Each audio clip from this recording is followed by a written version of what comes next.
Praise the Lord. सुबह की प्रार्थना में मैं आप सबों को स्वागत करता हूं और आज के मनन के लिए हम देखेंगे उत्पत्ति उसका चैप्टर 15 वर्स 12 से लेकर वर्स 16 तक। जब सूर्य अस्त होने लगा तब अब्राहम को भारी नींद आई और देखो अत्यंत भय और महाअंधकार ने उसे छा लिया। तब यहोवा ने अब्राहम से कहा, यह निश्चय जान कि तेरे पराए देश में परदेसी होकर रहेंगे और उस देश के लोगों के दास हो जाएंगे और वे उनको 400 वर्ष तक दुख देंगे। फिर जिस देश के वे दास होंगे उसको मैं दंड दूंगा और उसके पश्चात वे बड़ा धन वहां से लेकर निकल आएंगे। तू तो अपने पितरों में कुल के साथ मिल जाएगा। तुझे पूरे बुढ़ापे में मिट्टी दी जाएगी, पर वे चौथे पीढ़ी में यहाँ फिर आएंगे, क्योंकि अब तक एमोरी का अधर्म पूरा नहीं हुआ है।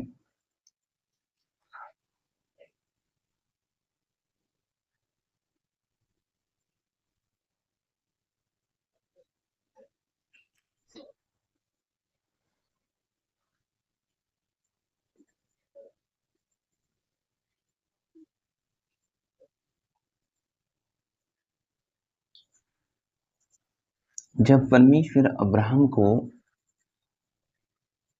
अपने घर से बुलाया तो परमेश्वर ने अब्राहम से बातें कर रहा था और यहाँ पर अब्राहम उसको बताता है कि हे प्रभु, कि मैं कैसे जानूं कि जो परमेश्वर तूने मुझे बुलाया और तेरी प्रतिज्ञा मुझ पर है वो कैसे पूरा हो गया।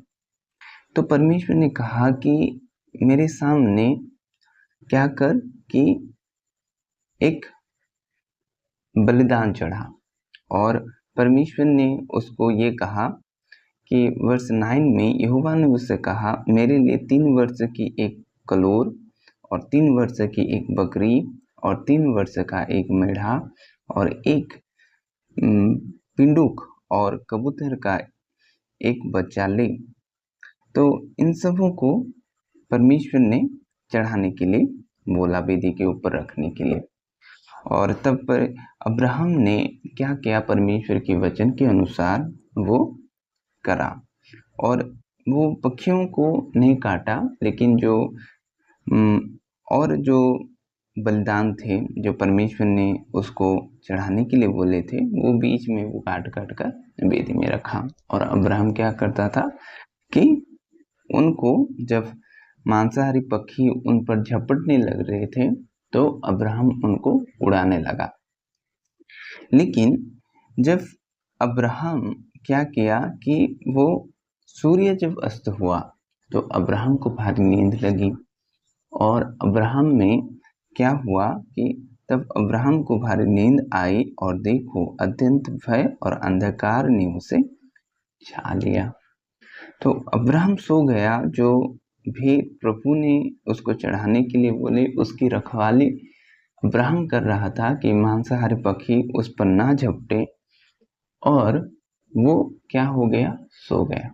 और उसके बाद जो संतान आने वाली थी अब्राहम की, उनके ऊपर विपत्तियां आई। संतान ने कुछ गलतियां नहीं की, ना पाप किया, वे तो अब तक उस संसार में नहीं आए थे। फिर भी परमेश्वर की ओर से ऐसे निकला कि वे क्या होंगे, पर्याय देश में परदेसी होंगे, वे दुख उठाएंगे, वहां पर वे बंदी होंगे। और परमेश्वर कहता है कि मैं उनकी सुधि लूंगा और जो लोग उनको सताएंगे उनको मैं क्या करूंगा, उनकी न्याय करूंगा। वो संतान नहीं आए थे।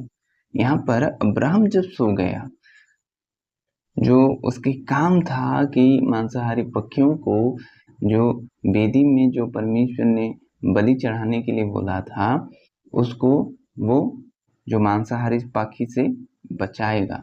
लेकिन वो क्या किया, लेकिन जब भारी नींद लगी तो अब्राहम सो गया। कई बार हमारे माता पिता जो परमेश्वर हमें बच्चे देते हैं बच्चे कौन होते हैं? परमेश्वर के गिफ्ट होते हैं, उपहार होते हैं। उनका दायित्व रहता है हम उनको परमेश्वर की राहों पर सिखाएं, परमेश्वर की चाल चलन सिखाएं। लेकिन कई बार माता पिता इस बात को भूल जाते हैं। जो आत्मिक गुरु रहते हैं, सब तो नहीं भूलते, लेकिन जो लोग भूल जाते हैं, उनकी जो संतान रहती है, चाहे वो फिजिकल तौर से हो, आत्मिक तौर से हो, वे लोग कमजोर पड़ जाते हैं जो परमेश्वर उनको देने वाले थे, और विपत्तियां उनको आती है।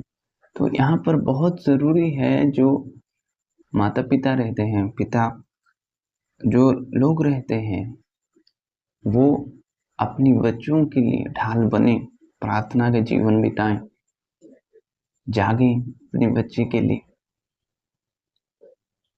यहाँ पर अब्राहम जब सो गया तो विपत्ति उसके संतान पर आई, और इसराइल ने बंधुआल मिस्र में क्या हुए? दास हुए। आगे को हम देखेंगे वो बातों को कि मिस्र में कौन दास हुए? इसराइल दास हुए। उनको खटना पड़ा, मिस्र के लोगों की ताड़ना सहना पड़ा, दुख उठाना पड़ा।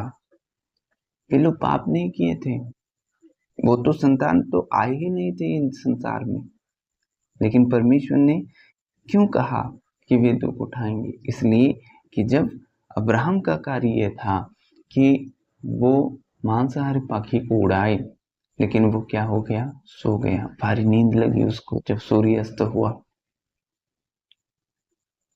जो मम्मी पापा हैं, उनका दायित्व बनता है कि आप आपके बच्चों के लिए जागें, प्रार्थना करें।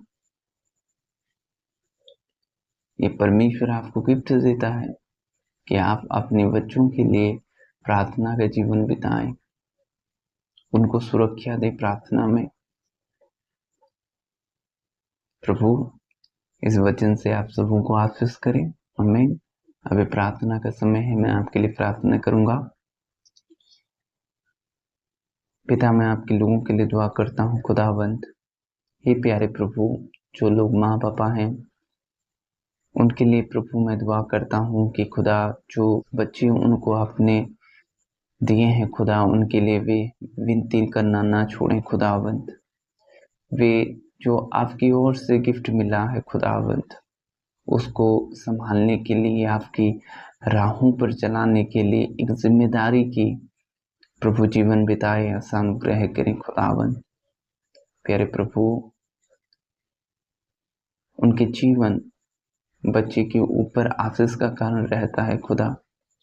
हे प्रभु, जो मम्मी पापा हैं, वे लोग खुदावंद अपने संतान के लिए प्रभु ढाल बने, प्रभु प्रार्थना में लौली रहे खुदा, ताकि प्रभु जो बच्चे लोग हैं खुदावंद, वे प्रभु आपके करीब हो चलें, उनको देखकर प्रभु आपके करीब हो चलें खुदावंद, ऐसा अनुग्रह करें। प्यारे पिता, जो लोग बीमार से ग्रसित हैं, यीशु के नाम से वे चंगे हो जाएं। प्रभु जी, आप अनुग्रह करें खुदा, आपके लोग आपके करीब बना रहे खुदा, वे ना थके। प्रभु जी, कई बार ऐसा होता है खुदावंद, शारीरिक तौर से थक जाते हैं प्रभु पिता, उनमें प्रभु आपकी सामर्थ्य रहे खुदावंद, उनमें प्रभु जी आपकी तेज हो खुदावंद। प्रभु, उनका जीवन आपका है पिता, वे सुस्त ना पड़े प्रभु जी, वे जागते रहे खुदावंद, अपने बच्चों के लिए, अपनी स्पिरिचुअली बच्चों के लिए, अपने फिजिकल बच्चों के लिए। हे पिता, आप अनुग्रह करें, आपकी दया उनके ऊपर बना रहे खुदावंद। प्यारे पिता, आप छुएं प्रभु जी, आप बातें करें खुदा, आपकी योजना उनके जीवन पर आप सफल करें, बुराई से बचाएं खुदा। प्रभु जी, आपके करीब कर लें खुदावंद, आपकी बल प्रदान करें खुदा, आपकी बल प्रदान करें मेरे प्रभु, यीशु नासरी के नाम में, आमीन। God bless you.